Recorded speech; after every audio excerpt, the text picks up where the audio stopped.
21편, 인파에 떠밀려, 강제 이동. 지하로 향하는 계단은 지상보다 훨씬 더 비좁고 가팔랐다. 한두 명이라도 멈춰 서면 그대로 길이 막혀버릴 것 같은 아슬아슬한 통로였다. 입구에서는 눅눅하고 서늘한 공기가 올라오고 있었다. 나는 아직 진정되지 않은 심장을 부여잡고 조심스럽게 첫 계단을 내디뎠다. 오기로 내린 결정이었지만 막상 심연 같은 어둠을 마주하자 온몸의 세포가 다시 공포를 호소하고 있었다. 하지만 나의 의지는 거기까지였다. 바로 그 순간 등 뒤에서 거대한 인파의 물결이 나를 덮쳤다. 잠시만요. 지나갈게요. 고함 소리와 함께 위층의 소란스러움이 한꺼번에 좁은 계단으로 쏟아져 들어왔다. 아마도 인기 있는 게임의 시연 행사가 끝났거나 혹은 단체로 온 학생들이 한꺼번에 이동하는 것 같았다. 나는 저항할 틈도 없이 그 거대한 흐름에 휩쓸려 버렸다. 내 발은 더 이상 내 것이 아니었다. 나는 걷는 것이 아니라 사람과 사람 사이에 낀 채 공중에 살짝 떠서 아래로 밀려 내려가고 있었다.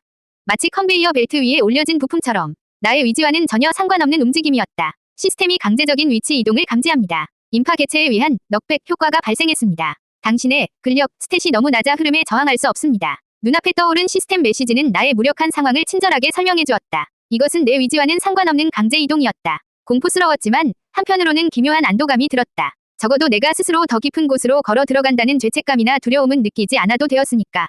나는 그저 파도에 몸을 맡긴 조난자일 뿐이었다. 나는 그저 눈을 질끈 감고 이 거대한 파도가 멈추기만을 기다렸다. 어깨와 등이 사람들에게 부딪혀 아팠지만 고통을 느낄 경황도 없었다. 수많은 사람들의 땀 냄새와 먼지 냄새가 뒤섞여 숨이 턱 막혔다. 그렇게 얼마나 밀려 내려갔을까. 발이 갑자기 평평한 바닥에 닿는 감각과 함께 나를 짓누르던 압력이 거짓말처럼 사라졌다. 사람들은 저마다의 목적지를 향해 앞으로 흩어지고 있었다. 22편, 현실판 던전 입성. 나는 비틀거리며 몇 걸음 더 나아가서야 벽에 등을 기대고 겨우 멈춰 설 수 있었다. 어지러운 머리를 부여잡고 천천히 고개를 들었다. 그리고 눈앞에 펼쳐진 광경에 숨을 멈췄다. 여기는 지상과는 전혀 다른 세상이었다. 천장은 수많은 전선과 낡은 파이프를 그대로 드러내고 있었고 곳곳에서 물방울이 떨어져 바닥을 축축하게 적시고 있었다. 공기는 지상의 열기와는 다른 서늘하고 눅눅한 기운으로 가득했다. 그리고 그 모든 공간을 웅하는 낮고 기분 나쁜 기계음이 지배하고 있었다. 마치 거대한 생명체가 잠들어 내쉬는 숨소리처럼. 사방은 지상보다 훨씬 더 어두웠다. 유일한 광원은 가게마다 켜놓은 백열등과 수백, 수천 개의 모니터가 내뿜는 현란한 빛뿐이었다. 그 빛들이 어둠 속에서 각기 다른 색으로 명렬하며 기묘하고 환상적인 분위기를 자아내고 있었다. 지상의 가게들이 밝은 형광등 아래 모든 것을 드러내놓고 장사하는 시장이었다면 이곳은 어둠 속에서 비밀스러운 거래가 이루어지는 지하 세계였다. 나는 이곳이 던전이라는 것을 직감했다. 게임에서나 보던 몬스터가 튀어나오고 보물이 숨겨져 있을 것 같은 바로 그 던전. 퀘스트 창에 나타났던 지하 던전이라는 표현은 단순한 비유가 아니었다. 이곳은 현실 세계에 존재하는 진짜 던전이었다. 퀘스트 목표 달성. 지하 던전 지역에 성공적으로 진입했습니다. 새로운 지역 발견 경험치를 획득합니다. 시스템 메시지가 나의 입성을 환영하듯 떠올랐다. 나는 상인에게 당했던 모욕감도 집으로 돌아가고 싶다던 나약한 마음도 잠시 잊었다. 눈앞의 비현실적인 풍경에 완전히 압도당했다. 두려움과 함께 아주 작은 설렘이 마음속에서 피어올랐다. 지상의 탐험이 예행 연습이었다면 이곳부터가 진짜 모험의 시작이었다. 나는 현실 세계에 존재하는 진짜 던전에 들어온 것이다. 그리고 나의 첫 번째 모험은 이제 막 시작되려 하고 있었다. 23편, 정보, 새로운 지역을 발견했습니다. 퀘스트 목표 달성 메시지가 사라진 자리 위로 새로운 시스템 창이 홀로그램처럼 떠올랐다. 그것은 내가 발을 들인 미지의 공간에 대한 공식적인 안내문처럼 보였다. 이전의 경고나 알림과는 다른 차분하고 객관적인 정보창이었다. 정보, 새로운 지역, 지하 게임 상가를 발견했습니다. 별표 지역 설명, 용산 전자상가의 심장부 중 하나. 일반인들에게는 잘 알려지지 않은 숨겨진 공간입니다. 최신 게임의 시험과 거래가 이루어지며 때로는 불법 복제된 소프트웨어가 은밀하게 유통되기도 하는 무법지대입니다. 별표 지역 특성, 호객 행위와 강매 이벤트의 발생 빈도가 높습니다. NPC들의 성향이 대체로 혼돈 중립 혹은 혼돈 악에 가까움으로 주의가 필요합니다. 하지만 희귀한 정보를 얻거나 히든 퀘스트를 발견할 수 있는 기회의 땅이기도 합니다. 나는 침을 꿀꺽 삼켰다. 무법지대, 혼돈 악, 주의가 필요. 시스템의 설명은 한마디 한마디가 살벌했다. 조금 전 겪었던 끔찍한 경험이 단순한 불운이 아니라 이 지역의 특성이라는 것을 확인시켜 주었다. 이곳은 초보 모험가가 어슬렁거릴 만한 안전한 장소가 아니었다. 지상보다 더 깊고 더 위험한 곳임이 틀림없었다. 당장이라도 등을 돌려 저 계단을 다시 올라가야 한다는 본능이 머릿속에서 경고음을 울렸다. 하지만 마지막 문장이 나의 발목을 붙잡았다. 기회의 땅. 위험과 기회는 동전의 양면과 같다는 책에서나 읽었던 문장이 현실감 있게 다가왔다. 나는 지금 내 인생에서 가장 위험하지만 동시에 가장 큰 기회가 숨겨진 장소에 서 있는 것이다. 돌아가기엔 이미 늦었다. 나는 나도 모르게 주먹을 꽉 쥐었다. 지상의 상인에게 당한 모욕감이 다시금 떠올랐다. 이대로 도망친다면 나는 영원히 용기, 위패배자로 남을 것이다. 나는 여기서 무언가를 얻어가야만 했다. 빼앗긴 돈이나 짓밟힌 자존심에 대한 보상은 아닐지라도 최소한 나의 성장을 위한 무언가를. 나는 정보창을 닫고 결심한 눈으로 던전의 심장부를 마주보았다. 24편, 모니터 속신세계. 지역 정보를 확인하고 나니 그제야 주변 풍경이 제대로 눈에 들어오기 시작했다. 어둡고 눅눅한 던전의 진짜 정제는 바로 게임이었다. 사방의 모든 가게들이 약속이라도 한 듯 자신들의 가장 강력한 무기인 모니터를 통로 쪽으로 향하게 해놓고 있었다. 그리고 그 수백 개의 모니터 안에서는 수백 개의 다른 세상이 펼쳐지고 있었다. 나는 한 가게 앞에 자석처럼 이끌려 멈춰 섰다. 볼록한 브라운관 모니터 속에서 한 남자가 검은색 가죽 코트를 휘날리며 쌍권총을 쏘아대고 있었다. 그의 움직임에 따라 총알이 궤적을 그리며 날아갔고 주변의 사물들이 부서지는 모습은 충격적일 정도로 사실적이었다. 다른 모니터에서는 은빛 갑옷을 입은 여기사가 거대한 칼을 휘두르자 화면을 가득 채우는 화려한 마법진이 그려졌다. 나는 넋을 잃고 그 광경을 바라보았다. 이것은 내가 알던 전자오락과는 차원이 달랐다. 네모난 도트 캐릭터가 점프하고 총알을 피하는 수준이 아니었다. 모니터 속에는 하나의 완벽한 세계가 있었다. 살아 숨쉬는 캐릭터가 있었고 장대한 서사가 있었으며 눈을 멀게 할 만큼 아름다운 풍경이 있었다. 나의 세상은 온통 흑백의 텍스트로 이루어져 있었다. 교과서의 활자, 문제집의 숫자, 부모님의 훈계. 하지만 내 눈앞의 모니터 속 세상은 총천연색의 이야기로 가득했다. 이것이 바로 철민이가 그토록 흥분했던 이유구나. 이것이 바로 아이들이 용산을 성지라고 부르는 이유구나. 나는 처음으로 이해했다. 아이들이 왜 용산에 열광하는지를. 이것은 단순한 놀이가 아니었다. 현실보다 더 현실 같은, 꿈보다 더 환상적인 또 다른 세계로 떠나는 여행이었다. 나는 잠시 두려움도, 퀘스트도, 나를 짓누르던 현실의 무게도 모두 잊었다. 그저 모니터 속 신세계에 완전히 마음을 빼앗겨 버렸다. 잿빛 세상에서 살아온 소년에게 그 빛은 너무나도 강렬하고 아름다웠다. 25편, 스탯, 지식, 컴퓨터, 플러스 1. 나는 시간 가는 줄 모르고 모니터 속 세상을 들여다보았다. 화려한 그래픽에 매료된 것도 잠시, 나의 관찰 스킬은 저도 모르게 작동하고 있었다. 나는 본능적으로 이 경이로운 세계의 비밀을 파헤치고 싶어졌다. 이 게임의 움직임은 물 흐르듯 부드운데 저 옆가게의 게임은 왜 뚝뚝 끊기는 것처럼 보일까? 어떤 그림은 종이 인형처럼 평면 같은데 어떤 그림은 왜 실제로 살아 움직이는 것처럼 입체적으로 느껴질까? 순수한 의문이 꼬리에 꼬리를 물었다. 그때 내 옆에서 함께 모니터를 구경하던 학생들이 나누는 대화가 귀에 들어왔다. 나보다 한두 살 많아 보이는 이곳이 익숙한 듯한 아이들이었다. 와, 역시 부두 카드는 다르네. 3차원 가속이 되니까 이건 초당 프레임이 30은 그냥 넘겠다. 우리 집은 10도 안 나오는데. 부두 카드, 3차원 가속, 초당 프레임. 알아들을 수 없는 단어들이었지만 나는 방금 전 내가 가졌던 의문에 대한 해답의 실마리가 그 안에 있다는 것을 직감했다.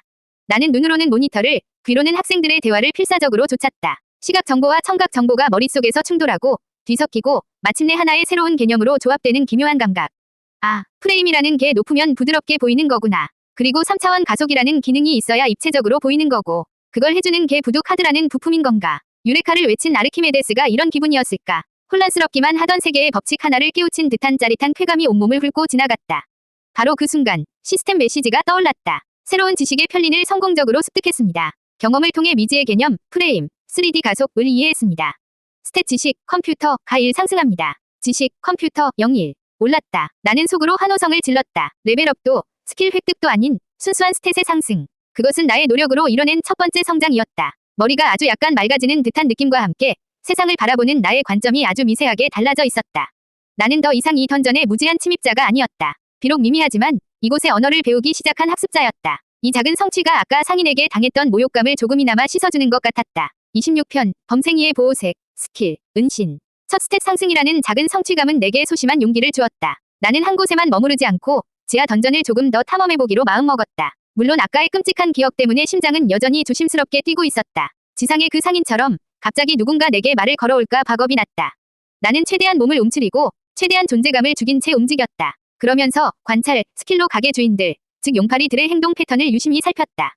그들은 아무에게나 말을 걸지 않았다. 그들의 눈은 매처럼 날카롭게 손님들을 후르며 될 만한 놈을 골라내고 있었다. 무리지어 다니며 무언가를 적극적으로 찾는 학생들, 최신 제품 앞에서 서성이는 어른들, 어수룩해 보이는 초보자들. 그들이 바로 용팔이들의 레이더에 걸리는 사냥감이었다. 그리고 그 레이더는 신기할 정도로 나를 그냥 지나쳐갔다. 몇몇 상인들의 시선이 나를 스쳐 지나갔지만 그들의 눈에는 어떠한 흥미도 담겨있지 않았다. 마치 길가의 돌멩이를 보는 듯한 무심한 시선. 나는 문득 어두운 모니터 화면에 비친 내 모습을 보았다. 어깨에 맨 커다란 책가방, 단정하게 빗어 넘긴 머리, 아무런 멋도 없는 뿔테 안경과 평범한 옷차림. 누가 봐도 게임이나 컴퓨터와는 거리가 먼 공부만 하게 생긴 범생이 윗모습. 심지어 주머니엔 비상금 몇 푼이 전부라 비싼 물건을 살 돈도 없었다. 바로 그때 깨달았다. 나의 이 보잘것없는 모습이 이 위험한 던전 안에서는 가장 완벽한 보호색이 되어주고 있다는 것을. 맹수들이 가득한 정글에서 마섭고 하찮게 보여 포식자들의 눈을 피하는 작은 동물처럼. 특정 행동 패턴의 유효성을 시스템이 인지합니다. 당신의 외형과 태도가 주변 적대적 NPC들의 경계심과 흥미를 현저히 낮춥니다. 조건 만족, 패시브 스킬, 은신, 범생이, 9.1을 획득합니다. 스킬, 은신, 범생이, 9.1. 별표 패시브 스킬. 별표 돈 안 되는 손님 혹은 위협적이지 않은 존재라는 인식을 심어주어 호객꾼이나 불량배의 1차 목표에서 벗어나게 합니다. 별표, 주의. 특정 물품에 과도한 관심을 보이거나 먼저 말을 걸 경우 스킬 효과가 사라질 수 있습니다. 나는 나도 모르게 옅은 미소를 지었다. 나의 가장 큰 약점이라고 생각했던 것들이 이곳에서는 나를 지켜주는 스킬이 되었다. 나는 이제 투명 망토를 두른 것처럼 조금 더 자유롭게 이 던전을 탐험할 수 있게 된 것이다. 공포가 걷히자 비로소 던전의 진짜 모습이 눈에 들어오기 시작했다. 27편 용파리들의 레이더. 새로운 스킬을 얻은 나는 일종의 실험을 해보기로 했다. 정말 이 범생이 은신술이 효과가 있는지 확인하고 싶었다. 지하 게임 상가의 어둠 속에서는 그 효과를 제대로 알 수 없었다. 나는 결심한 듯 나를 공포에 떨게 했던 지상으로 향하는 계단을 다시 올랐다. 다시 돌아온 지상층은 여전히 혼란스러웠다. 하지만 나는 더 이상 지난번처럼 겁에 질려 어쩔 줄 모르는 초보자가 아니었다. 나는 대담하게 통로의 중앙으로 걸어 나갔다. 온몸에 신경이 곤두섰다. 마치 적진의 한복판으로 걸어 들어가는 신병이 된 기분이었다. 내 주변으로 수많은 가게 주인, 즉 용팔이들이 서 있었다. 그들은 팔짱을 끼거나 벽에 기댄 채 끊임없이 통로를 오가는 사람들을 훑고 있었다. 그들의 눈빛은 단순한 시선이 아니었다. 그것은 잠재적인 고객과 그렇지 않은 잉여를 걸러내는 정교한 레이더였다. 그 레이더는 쉴 새 없이 움직이며 돈 냄새를 맡고 있었다. 나는 관찰 스킬을 이용해 그들의 레이더가 어떻게 작동하는지 지켜보았다. 한 무리의 학생들이 최신 그래픽 카드 포스터 앞에서 환호성을 지르자 가장 가까이 있던 상인의 레이더가 즉시 그들을 포착하고 부드러운 미소와 함께 접근했다. 학생들, 좋은 거 보네. 그거 아저씨한테 있는데. 아버지와 함께 온 듯한 어쩔 줄 몰라 하며 두리번거리는 초보자풍의 어른. 그는 여러 상인들의 레이더에 동시에 포착되었다. 누가 먼저 말을 걸지 눈치 싸움을 하는 듯한 팽팽한 긴장감마저 느껴졌다. 나는 일부러 그들 중 한 명이 시야 정면을 통과해 보았다. 아까 나를 공포에 떨게 했던 태세 전환의 달인처럼 보였던 상인이었다. 그의 날카로운 눈이 인파를 훑다가 정확히 나와 마주쳤다. 심장이 덜컥 내려앉았다. 하지만 그의 시선은 내게 단 1초도 머무르지 않았다. 마치 투명한 유리를 통과하듯 나를 그대로 꿰뚫어 보고는 내 뒤에 있는 다른 사람에게로 향했다. 그의 눈에는 어떠한 감정도 담겨있지 않았다. 나는 그에게 있어 길가의 돌멩이나 마찬가지인 전혀 가치가 없는 존재였다. 레이더에 잡히지 않는 유령, 스킬은 완벽하게 작동하고 있었다. 나는 안도의 한숨을 내쉬었다. 그리고 아주 약간의 씁쓸함을 느꼈다. 내가 안전한 이유는 강해서가 아니라 너무나도 보잘것없기 때문이었으니까. 28편, 정보, 당신은 위협으로 인식되지 않습니다. 몇 번의 추가적인 실험을 통해 나는 확신을 얻었다. 나는 이 던전의 포식자들에게 완벽한 투명인간이었다. 호객 행위가 빈번한 가장 위험한 구역을 몇 번이나 왕복했지만 단 한 명도 내게 말을 걸어오지 않았다.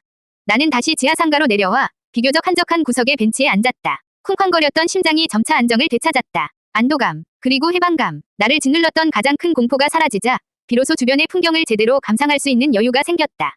그때 익숙한 푸른빛 창이 눈앞에 떠올랐다. 이번에는 스킬 획득이나 퀘스트 창이 아닌 간결한 정보 알림이었다. 정보, 패시브 스킬, 은신, 범생이, 9.1 위 효과가 정상적으로 적용되고 있습니다.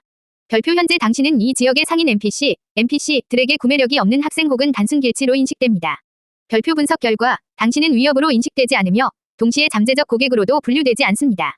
당신에 대한 이들의 관심도는 매우 낮은 상태입니다. 시스템은 나의 상황을 명확한 텍스트로 정리해 주었다. 나는 위협도, 고객도 아닌 제3의 존재, 유령, 혹은 관찰자. 이 사실을 깨닫는 순간 나를 짓누르던 마지막 두려움의 파편마저 녹아내리는 기분이었다. 이제 나는 더 이상 겁에 질린 침입자가 아니었다. 호객 행위에 대한 공포에서 해방되자 나의 탐험은 전혀 다른 국면을 맞이하게 될 터였다. 나는 고개를 들었다. 그리고 처음으로 게임이 아닌 다른 것을 파는 가게를 정면으로 바라보았다. 그곳에는 내가 이름조차 알지 못하는 기묘한 모양의 부품들이 가득 진열되어 있었다. 이전에는 무서워서 제대로 쳐다보지도 못했던 미지의 아이템들, 중앙처리 장치, 주기억 장치, 그래픽카드. 이제 진짜 탐험을 시작할 시간이었다. 두려움 없이 이 던전의 비밀을 하나씩 파헤쳐 나갈 시간이었다. 29편, CPU, 램, 그래픽카드, 미지의 아이템. 나는 게임 가게를 지나쳐 던전의 더 깊숙한 곳으로 발걸음을 옮겼다. 그곳은 화려한 게임 화면 대신 차갑고 복잡한 기계 부품들이 주인공인 영역이었다. 가게 진열장 안에는 정체를 알 수 없는 것들이 가득했다. 은신, 스킬 덕분에 나는 이제 그림자처럼 그 어떤 방해도 받지 않고 이 미지의 유물들을 맘껏 구경할 수 있었다. 손바닥만 한 초록색 기판 위에 복잡한 회로가 그려져 있고 그 위에는 손톱만 한 검은색 칩들이 빽빽하게 박혀 있었다. 어떤 것은 선풍기처럼 작은 날개가 달려 있었고 어떤 것은 금빛 이빨을 드러낸 빛처럼 생겼다. CPU, 램, VGA. 가게마다 붙어있는 가격표에는 알아들을 수 없는 영어 약어들만 가득했다. 하지만 나는 그것들이 조금 전 모니터 속에서 환상적인 세계를 구현해냈던 힘의 근원이라는 것을 직감했다. 이것들은 단순한 부품이 아니었다. 새로운 세계를 창조하는 마법적인 유물이었다. 나는 한 가게 앞에 멈춰 서서 진열장 안을 뚫어져라 쳐다보았다. 관찰, 스킬을 사용하자 부품들의 세부적인 모습과 함께 시스템의 설명이 떠오르기 시작했다. 인텔 펜티엄 중앙처리 장치, 별표 설명, 컴퓨터의 두뇌 역할을 하는 핵심 부품. 모든 종류의 연산을 담당한다. 현재 시장에 나온 제품 중 가장 뛰어난 성능을 자랑한다. 별표 특이사항, 가격이 매우 비싸. 많은 소년들의 선망의 대상이 된다. 삼성 16MB 주기억 장치. 별표 설명, 컴퓨터의 작업 공간 역할을 하는 부품. 중앙 처리 장치가 처리할 데이터를 임시로 저장한다. 용량이 클수록 여러 작업을 동시에 하기에 유리하다. 부두 그래픽스 가속 카드. 별표 설명, 3차원 그래픽 처리를 가속하는 마법의 카드. 이 카드가 있고 없고에 따라 게임 화면의 차원이 달라진다. 소년들의 꿈의 아이템, 관찰, 스킬을 통해 얻은 단편적인 정보들이 머릿속으로 쏟아져 들어왔다. 두뇌, 작업 공간, 마법의 카드. 모든 것이 새롭고 신기했다. 나는 이미지의 아이템들이 서로 어떻게 연결되고 어떻게 작동하여 그토록 놀라운 화면을 만들어내는지 참을 수 없이 궁금해졌다. 마치 고대 유적의 상형 문자를 마주한 고고학자처럼 나는 이 기계들의 언어를 해독하고 싶다는 강렬한 지적 욕구에 휩싸였다. 심장이 두근거렸다. 이것은 공포가 아닌 순수한 지적 희열에 가까운 두근거림이었다. 30편, 시간이 멈춘 공간, 경험치 획득. 나는 그 자리에 못 박힌 듯 서서 부품들을 구경하고 사람들의 대화를 엿들었다. 시간이 얼마나 흘렀는지도 몰랐다. 지하 던전은 창문이 없어 낮과 밤을 구분할 수 없었다. 눅눅한 공기와 웅하는 기계 소음, 그리고 모니터의 불빛만이 존재하는 영원한 공간 같았다.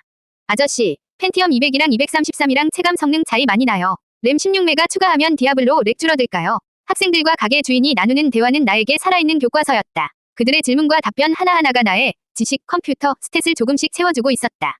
처음에는 외계어처럼 들렸던 단어들이 관찰, 스킬로 얻은 정보와 결합되면서 서서히 의미를 가진 지식으로 변환되었다. 중앙처리 장치는 숫자가 높을수록 좋은 것, 주기억 장치는 용량이 클수록 좋은 것, 그래픽카드는 3차원 가속 기능이 있는 것이 훨씬 더 좋은 것. 아주 기초적인 지식이었지만 나에게는 세상을 이해하는 새로운 창이 열리는 것과 같았다. 부모님이 정해준 회색빛 세상의 지식이 아닌 내가 스스로의 호기심으로 찾아낸 진짜 지식. 지식, 컴퓨터, 스탯이 꾸준히 상승합니다. 지식, 컴퓨터 1, 2. 지식, 컴퓨터 2, 3. 시스템 메시지가 연달아 떠오르며 나의 성장을 증명해 주었다. 나는 배움의 즐거움을 난생 처음으로 느끼고 있었다. 강요에 의한 학습이 아닌 순수한 탐구심에서 비롯된 알매 기쁨. 그 기쁨에 취해 나는 어머니가 시킨 심부름도 집으로 돌아가야 한다는 사실도 까맣게 잊고 있었다. 이 시간이 멈춘 듯한 공간 속에서 나는 조용하지만 확실하게 경험치를 쌓아가고 있었다. 레벨 1의 초보 모험가는 자신도 모르는 사이에 조금씩 성장하고 있었다. 그의 눈은 더 이상 겁에 질려 있지 않았다. 그저 새로운 지식을 향한 순수한 열망으로 빛나고 있을 뿐이었다.